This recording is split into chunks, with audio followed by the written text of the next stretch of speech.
So excited. So, hey, welcome. I'm Jen Hall, and I'm super excited to be hosting Kara Lee Travana, money coach. And I mean, who doesn't like talking about money? I think pretty much everybody doesn't like to talk about money unless they just won it at the casino, right?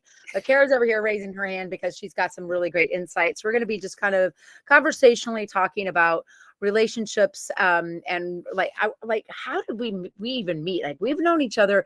The funny story about how we met is like we've known each other before we knew each other, right? Like, we were friends on Facebook for like 5 years, and then we met through the Tony Robbins world, right? So we met through horses. So, but tell me a little bit about what you remember of that, because it's kind of cool.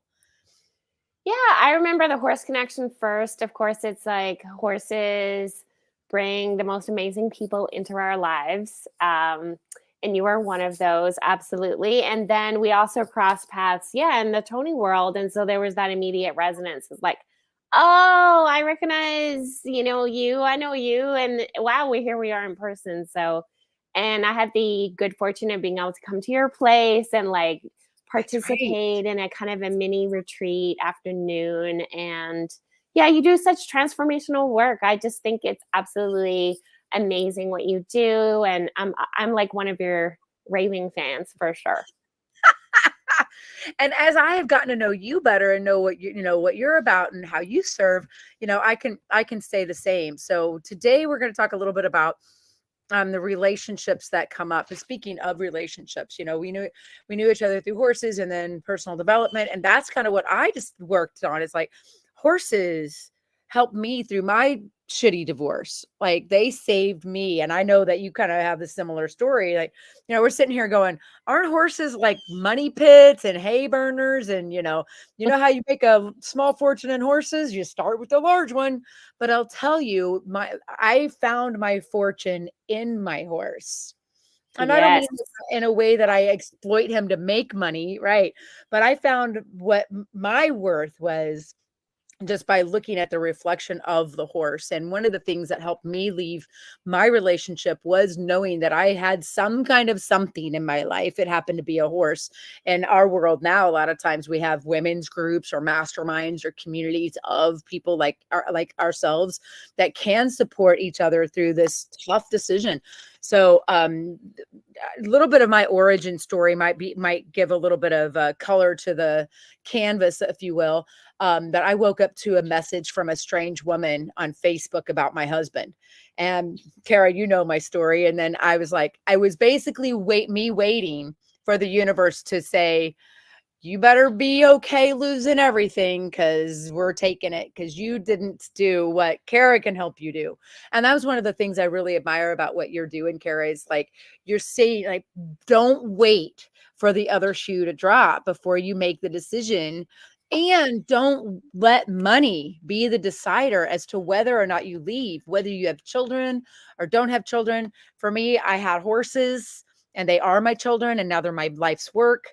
So for me, it was, we can argue that it wasn't a human child, and I won't disagree. I'm not going to make any kind of comparisons from a horse to a human baby. But if you have children and you're trying to leave your relationship, it can be even more challenging. So what happened with me was like, I waited till like the universe had to like basically cross check me into the wall before I was able to leave. And it was devastating. It was devastating emotionally. It was devastating spiritually, and very importantly, I won't say most importantly, but very importantly, it was devastating financially, to the tune of over a decade of fighting and getting back. It took me over 10 years to extricate myself from what had happened with my relationship with my ex, because I didn't know some of the things that Kara as beautiful pieces of wisdom. So Kara, I know a little bit about what you do, but fill me in. Tell me a little bit about what your mission is and a little bit of your story. Mhm. Yeah, I think from my own story of leaving a toxic long-term marriage, I really saw that it was because I was or one of the reasons why I was able to make that transition was because I was the primary breadwinner. I was the one that was like the financial manager of the household. I had access to the financial resources. And so I really recognized that that was one of the key things that helped me to make that very necessary transition. And yeah, it was like, my horse, I want to give him credit because it's really over, now 15 years that he came into my life as a city girl. And this is my first horse. He has literally changed like every single aspect of my life. And this is like the most, this is one of the big changes, as devastating as it is. Absolutely. Like you talked about, the devastation of that, of needing to leave a relationship for your own good, even though you still love the person, you wish it was different. It's sometimes when you love somebody, you need to include yourself in that circle of love and realize that loving someone is actually like hurting yourself. So I think that, yeah, through my, at that point, that starts to fall outside the circle, of what the definition of love would be. Would that be fair to say that it kind of shifts from that point? So, yeah, absolutely. and Absolutely. And I love the way that in your work, right, you talk a lot about that, like, including yourself, like the whole element of people pleasing and putting other people first is a safety and a survival mechanism. And it keeps us safe, right, in certain situations. And that I had a brand new respect for these survival mechanisms, that it's so easy for us to be like very almost like negative about them, and just kind of put them into the dark side and like be like, I want to transform and get rid of those things as quickly as possible. It's like, well, they actually have a very powerful role. They're called survival mechanisms because they help us to survive. Yeah, they're And when you're in a like intimate partner violence, whether that's physical or emotional or psychological, the more subtle forms, which are often way harder to be aware of and notice and name. And then also like they're more subtle. So they're almost harder to like extradite, whatever. Escape from. extricate. Yeah, Yeah, I know. extricate. There we go. um yeah. And so you really realize that, yeah, the people pleasing aspect of things, it's really actually a key in surviving that situation, because if the person is pleased with you, then you can maintain a certain level of safety or That's right. influence the safety. And at the same time, there's this kind of element of then like planning your escape kind of like in secret kind of I thing. had my hidey hole. Who here Yeah. has a little, if you're watching, who here has a little stash of what they used to call it, mad money? That's how you would spend it. Like, I'm mad at your dad, so I go spend, that's your mad money, right? To keep you in the mad money was designed to keep women in relationships, because we Mm, would give them their mad money so they could go off and be mad, right? And get their cheap dopamine and whatever, but then come back home, right? mhm. So the Yeah, there's all of all kinds of ways of power and control that happen in these that's kinds of right. toxic And relationships. And these are not so like they're not just marriages. It can be like, being stuck in work relationships that are toxic. And so like from that whole experience, I just became even more um passionate about empowering women with their finances, because of mhm, being able to have like the options and choices to be able to do what we want most in life, and especially to be able to exit and exit toxic situations and get into a more empowered state. And when women, as if you empower a woman, she lifts up everyone else around her. There's a we just can't help ourselves. yeah, We it's just can't kind of help the way we're wired. It's the way we're wired. And the only time it goes sideways is when something is out of whack, when something is toxic or absurd is kind of the word that's coming to me, because I hear now I've been single for, several years. I think my last main relationship, who was extremely abusive in many ways. He was physically abusive, he was sexually abusive, which is a tough one to even admit. But and Mhm. the emotional abuse, so, and the thing is that once, and they call it dark psychology. Like, I took him to Tony Robbins stuff, and he used it against me. Yeah. I would say, it's a benign example, but he was supposed to be here at 5. It's now 5:30. And he says, well, could it be possible that you thought 5 and you actually meant 5:30?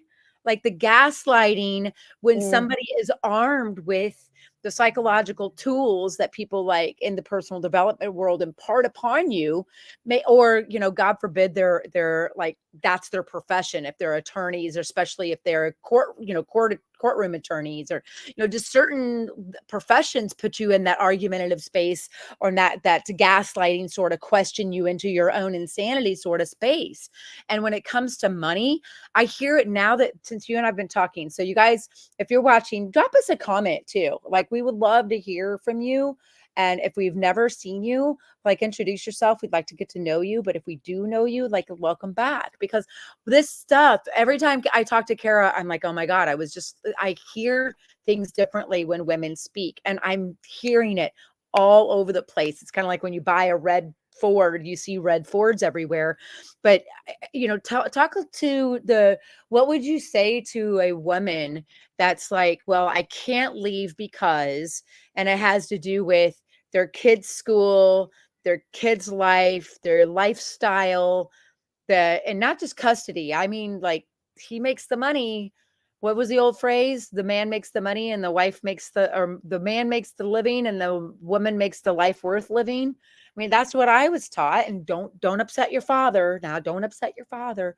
So what would you say? And, would be like the first step if you're like, look, I'm done. I'm out. Now what? Yeah, I think that there's like a pre-step to that, because that is Oh, that's really the choice point, right? That's where it becomes like, okay, this is like intolerable, and it doesn't matter what, like I just need, like this needs to change. And I think for every woman that's going to come at a different point. The kind of the wake up call that you just cannot close your eyes to anymore.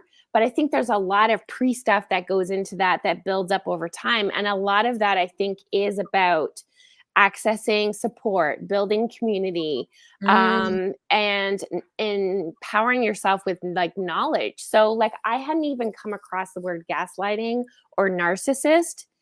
I know. I know. So learning like those it's not things. in my dictionary from grade school. Yeah, like I wasn't sat down and like taught that. And I Yes. like and it's shocking to me actually, because I've spent like a lot of time in the personal development world. So this is kind of been my main jam almost my whole life. Um, so yeah, so the level of like lack of education, I think for women is part of it. So there's like this lack of education, and then this lack of resource, like community and relationships. And the dynamics of a power and control relationship are such that they definitely, like, either intentionally or the side effect of feeling ashamed or devalued Oh, consistently girl. means that you just don't want to reach out. It's like, just maybe tomorrow. I just don't feel like it. Like and the subtleness of not being aware of that. So I think that's the first thing, is like, just the awareness that starts to build. And then awareness Mhm. often can come from being in relationship with others. So it was like Yes. someone in a community that said, "Oh, I was with a narcissistic relationship." And I'm like, what's narcissism? That sounds pretty, and so you learn about it. It's like, oh, you start to kind of see the patterns, like, oh, wow, those are the words. That's the That's language. it. That's the Yes. That's pattern. what Those that are the was. patterns. Right? Because we don't know it when we're in it. The fish doesn't know he's in water. Yeah. And you don't even realize half the time some of the things you're saying. Would you agree with that? Like, I was listening to a woman the other day, and she was like, my ex-husband, or my ex-husband, he says, like, oh, I wish he was my ex-husband, things like that. It's like, if I could leave, I would, but I got the kids. I mean, Mm. and then that's the period is at the end of that sentence, because when you say, yeah, like, let's stay on the same feminine line. What's the pill? The pill, the pill. Like, we all know what the pill is. Like, it Mhm. is like, we don't even have to finish that sentence. Like, 'cause we Mhm. are so indoctrinated with that belief system. And so, well, I would leave, but, the kids, period. And we Mhm. all, as women, can fill in that story with Mhm. our own narrative. It doesn't even matter.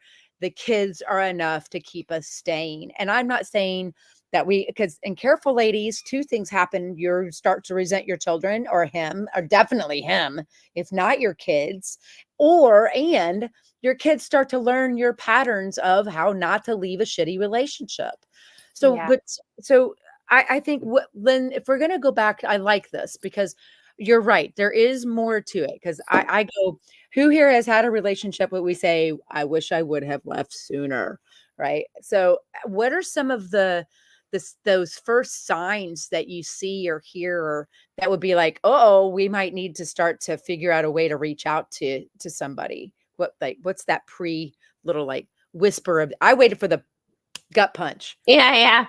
Yeah, me too. I think the first time that thought occurs to you is like just start to reach out. There's no harm in it. Like I remember the first time I called my local domestic violence hotline, and I remember saying, like, I don't want to wait, I don't want to hold up the phone line and waste your time. I don't even know if I'm in a domestic violence situation. Can you I don't like Wow. so, and that was not the first thought, right? Like it took a lot for me to get to that point. Where you were To having to even call? Yeah, yeah, exactly. And it wasn't, and I think for every woman, it's going to be like something like a combination of things. Um, and so I think like for me, like there's going to be a different kind of process of like waking up, and that it Mhm. is a process. It's not an overnight thing. And it's, yeah, back to that, like accessing support and really looking at it from the point of view, So how do like, you know, here's a good question, and I want to really tap into the money thing, as well, but how do you know who to trust when you're like, all right, I think might be a DV? And just to be clear, ladies, neither one of us are domestic violence counselors. If you are feeling like that, or something is happening, like take Kara's lead and call the hotline, or call a professional. Like, that's not what this absolutely. is. Like, reach out and get a professional sooner than later if it is Yeah. some kind of domestic violence situation. Because I look back at the pictures that I took of the bruises on my arms and I'm like, what the freaking, I'm And an to be intelligent, successful, beautiful, I've got all this stuff going for me. And yet over here, I just didn't have, I didn't have the level of education and awareness that I do now. So yeah, sorry, go ahead. Yeah, and absolutely. It happens to all women of all spectrums and walks of life.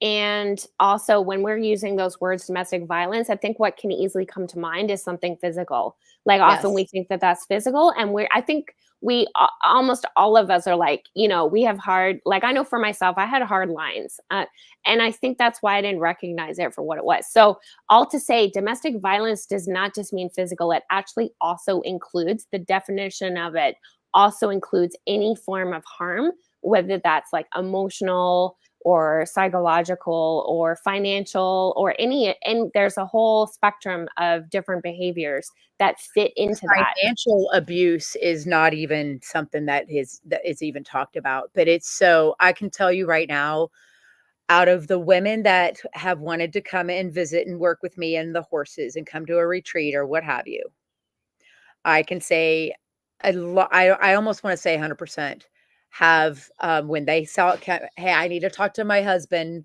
before I can decide whether or not I can come, when they have to check in. And I'm not saying just be a hedonist. You're in a relationship, you have responsibilities, but when they had to go and ask, they all got divorced, or all had Mm, some other form of manipulation going on in their relationship, and it was almost always had financial attached to it. mhm. I mean, and I think it would be good to, if you have like some personal short stories that you wouldn't mind sharing. I can give you a great one. When I was with my former relationship, he knew I was struggling financially. He knew I had just gotten, he knew all of these things about me, right? And so we would go to the grocery store and he would be like, yeah, Jen, just, get whatever you want, and act as if like he's like, yeah, I know what this, I know this, I know this, I know you need groceries. And he would go get whatever you want. But then when we get up to the checkout, it was a different ball game. And now all of the stuff's on the conveyor belt. It's all checked out and bagged into stuff. And he would pay for it. All right, guys, I'm not saying that he would just leave me hanging, because that would happen once. He would pay for it, but he would hesitate just long enough and look at me just with that expression to make sure I knew that if he wanted to walk out and leave me hanging, he could. And it was there, that subtlety, that nuance you're talking about. How do you report that to somebody? How do you move away from that kind of behavior? Well, it comes to what you're talking about, getting an education. And a lot of times it's about getting an education about who you really are and how much of a badass it is inside you, and to lower your tolerance for pain while maintaining your resilience, your grittiness, and your scrappiness. That's where it happened for me. And the second time around, I wasn't going to wait for the universe to punch me in the face. And now it kicked me in the shin, but it wasn't quite as bad, right? And you continue to learn. But how do you learn when you have things that are so, and now, again, I had my horses and my mission, and there was a lot of other moving parts to that conversation. But how do you lead? How do you know? How do you know who to trust, who you can talk to? How do you know when it's time to either make a big shift and work on it to stay? And what are some of the signs you would say where you feel like you're getting, financially abused? I think that's like, we should coin that. Like, it's Mm. such a great topic because it's so prevalent. I hear it Mhm. all the time. I leave, but we have two incomes and I can't afford my lifestyle without it. Yeah. Yeah, there's so much richness in there to unpack, for sure.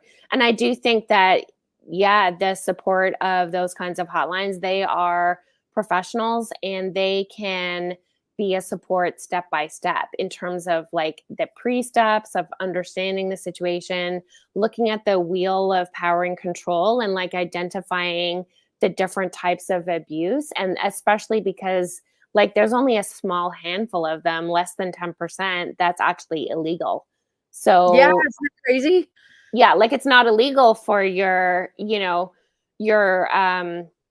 ex to have, hesitated and raised his eye at you. Sometimes people would even call that like what's that? That's not Yeah. like that's not abuse. You're too sensitive or something. But it's like this Oh, yes, I idea love of that one. death by 1,000 bee stings. So that's the example of one little bee sting is not a big deal, but it's like the Right. life of, and there's no resolution to them. There's no actual ability to go back to and have that conversation, that kind of like healthy generative conversation of like, when you do that, I feel this, and you just, maybe it's me, but I would really, Oh, prefer it. it's It would great. really help me if you did this. Yeah. There's just an And when you opportunity have there. a conversation, yeah, I totally, and when you have a conversation like that, which is why a system of support of like-minded women, and you guys, if you're watching and you're going through this, like Kara can really support you through like how to rebuild financially. Like how do you start that little ball of twine? Because then it gets Mhm. bigger and snowballs, right? That's that Yeah. snowball effect. So Yeah, and the it's so preparing ahead of time as well. So I think some keys are like knowing your rights. So there are lawyers that will, chat with you on the phone for free. Like you don't have to cough up any money. There right, are, again, like domestic violence hotlines. They often have access to legal support. So at least you know right. what your rights are.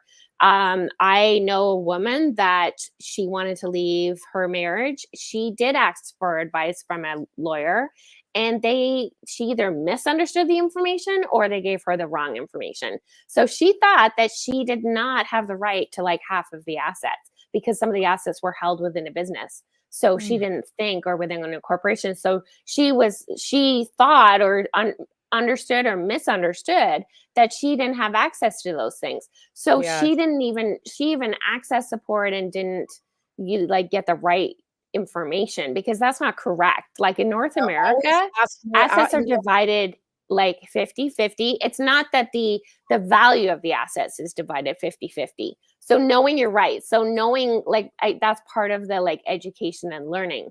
So when you own animals, like adopting animals, having the animals in our legal system are seen as possessions. And so whoever's name is on that ownership actually gets to dictate where that asset ends up being located, who ends up getting to own it. So the decision making I of went through power, at that with least in yeah, in I went yeah, through in different Ontario. And that's something that I had no idea about, right? I had yeah, no idea that when I put, my horse trailer in his name for, credit reasons, that then that would mean eventually he would actually be the one that got to decide whether or not he yes. wanted to transfer that ownership over to me or not, or Oh, whether the oh, value of that would I just made end up in the estate. So, you everything know, that I talked to you about, I did everything wrong. yeah. Like, since you and I look back and I said, I did every dumb, dumb, dumb move I could make. I left millions on the table. I walked away thinking that I didn't have rights. I didn't have this. I couldn't access that. I felt completely helpless, isolated, and alone. I was afraid Mhm, of what he was going to say. And when mhm, you're in a situation where you're like, you can't have that generative conversation. Because if I had said something like that to my ex, you know what he would have said? He would have said, you know what, you're right. I'm never buying your groceries ever again. Why don't you stop trying to take advantage of the situation? Maybe you should consider. Like, it would have turned into him, and we just don't want to open that can of worms, so we don't say. mhm. And nobody likes a lippy woman, so all of these things, not only culturally but in the moment, shuts us down from actually being able to speak our truth and stand up for what our rights are. And Yeah. we're just like, we're so much happier being the almost boiled frog than the Mm, frog that risks jumping out of the pot into the frying pan. mhm. Yeah, I think it's like the classic is kind of what you teach, right? It's the thing that getting attached to the thing that's pulling us forwards. Like why, and oftentimes for women, that's something that's outside of ourselves. So for Yes. me, I was starting to develop a new business model. I wanted to bring clients onto my place and do transformational work, like with my horses. And I started to realize, okay, this is not a safe place for me to bring clients here. um I can't create the kind of safe container that's needed, right? That you Mhm. create with your experiences, and because that's part of transformation, it has to be safe, the It safe has to container. be. So that was one of my wake up calls, was like, well, if it's not safe for clients to be here, then why am I here? Safe for Why you. would I think that it's okay for me to be unsafe emotionally? Mhm. um so I think so that's the thing that pulled me forwards, was like this desire to really give my gifts to the world in the way that I feel called to do, and stand for the empowerment of women, True. and knowing that like I'm my own first client, so the first women I have to empower is myself. Entrepreneurs, I hope you just listen to that for sure. Because the same thing, absolutely, the same thing happened to me. I was like, in a situation where I looked around and I was like, this, I don't feel safe being here anymore. And, we look at it. Here's what I got out of that. When you step outside of yourself and look at how you can serve, you will leave. You will Hmm. find a way to leave when you actually tap into something for service. Because Kara, you couldn't serve your clients. Me, I couldn't. I was having trouble serving my clients, and the people that were needed that safe container. Like, I couldn't risk him like showing up out of the blue and scaring everybody with his charm and good looks. It's like, when you're like, well, wait a minute, this is not only infecting me. And when he got in the way of the horses, he poked the wrong side of the bear, at that point. And then, but don't wait. You guys, figure it out sooner. Like, don't wait to make the decision if the red flags are there. And how do you know? That's the big question, is like, how do you know when the red flags are there? And it's like, you cannot have a conversation that talks about your feelings without him turning it around and making it about your feelings and making you feel wrong about your feelings. But Yeah. so let me ask you this then. If you have somebody like, again, a client, and they're like, I don't know whether or not I should leave. And then you work with them and kind of help that sounding board. And you're like, look, no, this is a situation that is not getting any better. And we ladies, we have the hook of hope. because we're better. We're nurturers and we're givers. And when they show one little tiny bit of improvement, we want to give them a sucker and pat them on the head and tell them they're great. And that hooks us back in, right? So that hook of hope, and they're good at it. They just get lazier about it and lazier about it. Instead of giving you $20, you're getting pennies, right? So what is once you kind of get them to the point where they're like, all right, I'm ready to do something, like what is the next step? Or where do you come in with what you have to offer and to support your clients? Yeah, such a great question. I think that it is very much about like trusting oneself. So the number one thing is about giving women back their power. So there's nobody in the world that can tell somebody, a woman, like whether or not she should leave. Like that is her entire decision, and that is Mm, fully like only that's she come can to me for navigate that. that. Come to Jen for that. Go to Kara after that. That's beautiful. And it's the same, I mean, it's the same thing in terms of like general financial empowerment. It's the steps are the same. Like Okay. know, have clarity. Well, first, I mean, there's the mindset piece of it, right? And identifying like our hidden inner barriers and understanding the cultural soup that women swim in and how we internalize things. We tell ourselves we're not good with money, but actually that's not the case. It's that we haven't had the structures of support, we haven't been taught, and we don't have a system.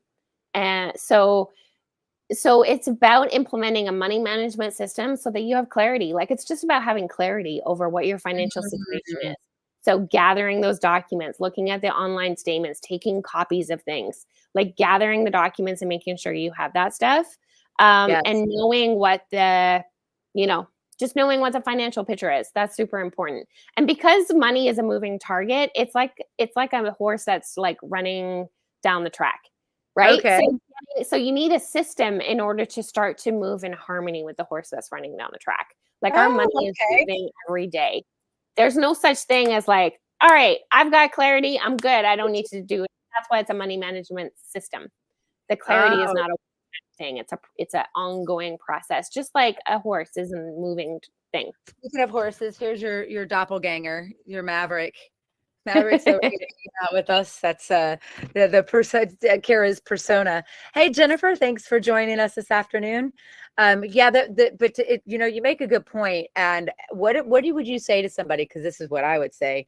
I would rather cut my arm off than have to go and dig through financial documents. Like that's like the worst. Well, I that would comes really. back to the hidden inner barriers. The questions are like, why? Why is that? Let's Because explore it's that. tedious and boring, and I don't know where any of that stuff is, and I feel so stupid, and I'm behind, and I don't know, and like there you go, there it is, and the list goes on and on and on, you guys. So it's really important that have somebody that you can trust, and again, kind of how do you know who to trust? It's got to be somebody.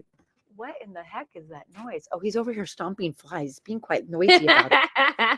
But to have that opportunity to have someone actually that you can call and trust and say, look, I have no idea what I'm doing.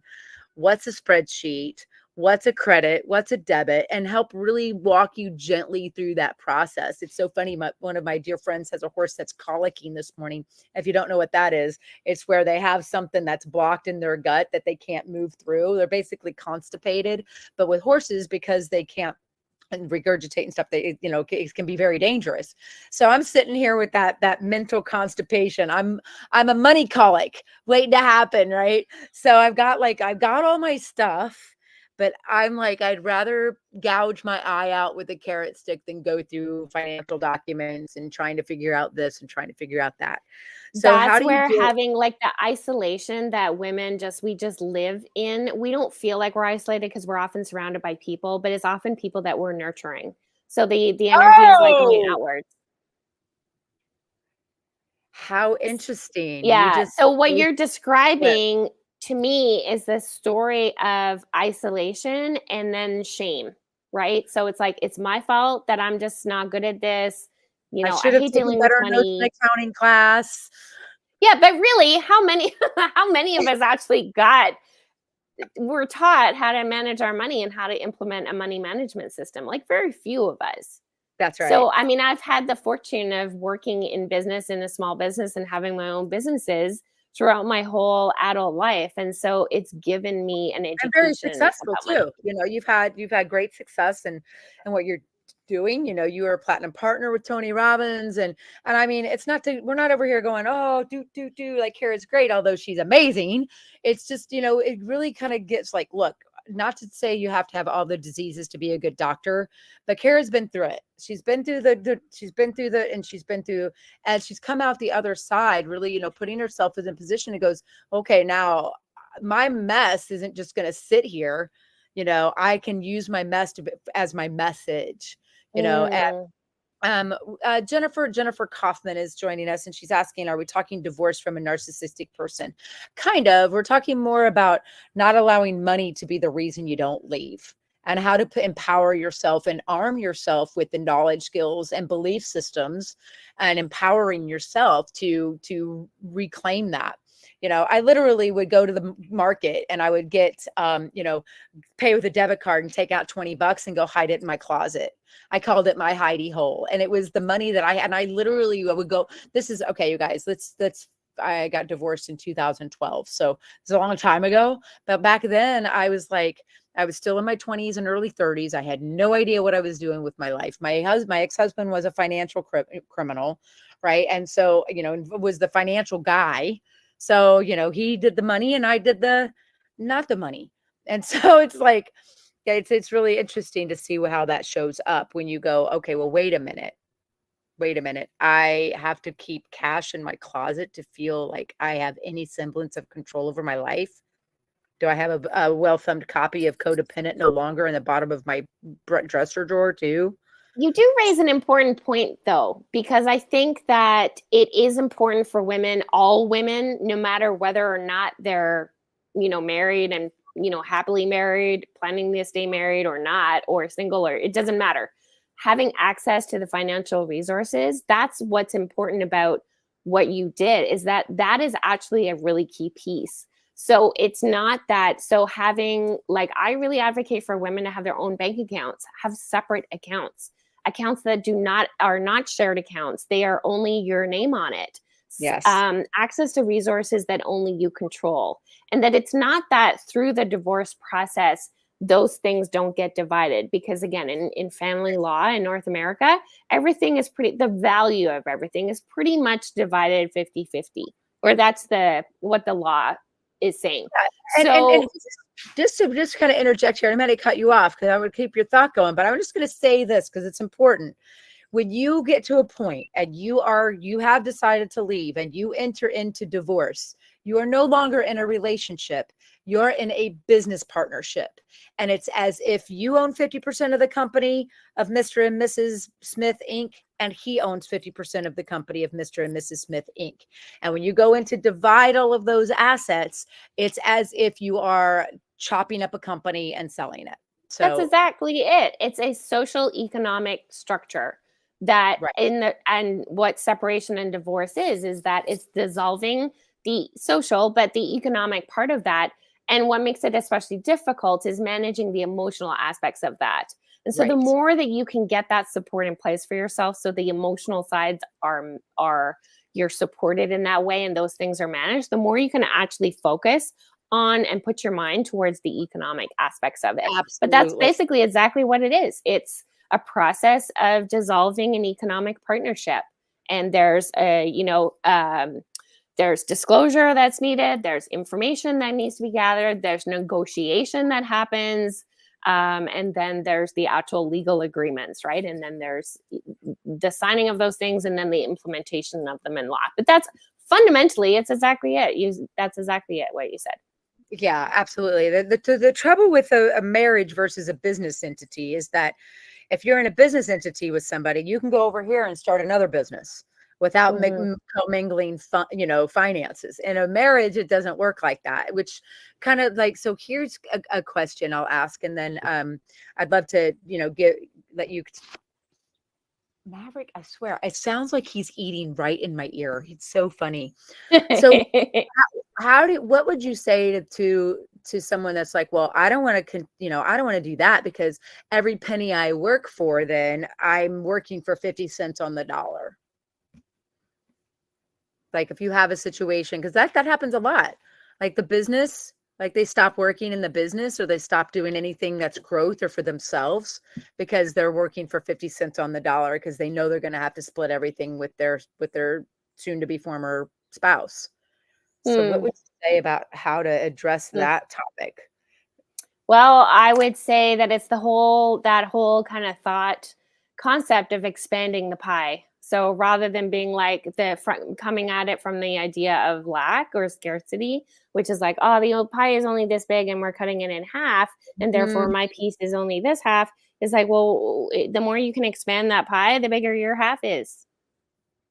Yeah, and it's not, and I agree. And then you got to look at it, you got to think about it from this perspective. And as you were talking, it just made me think of this. Are you just in your business to work for the money?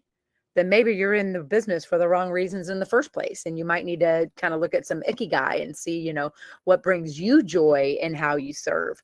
And that's not to say like be down on you or because goodness, God knows we are hard enough on ourselves, but just something to consider. So it kind of can give you some respite from the idea that if you are being successful and like kind of in your, hey, Jen, that's great. We're just gonna take that off of there. We don't need to be saying names for people. So, yeah, I think that would be a big point of contention for people. And if you shift that mindset to, how you serve and more of a spiritual perspective, I mean, because somebody asked me the other day too, they said,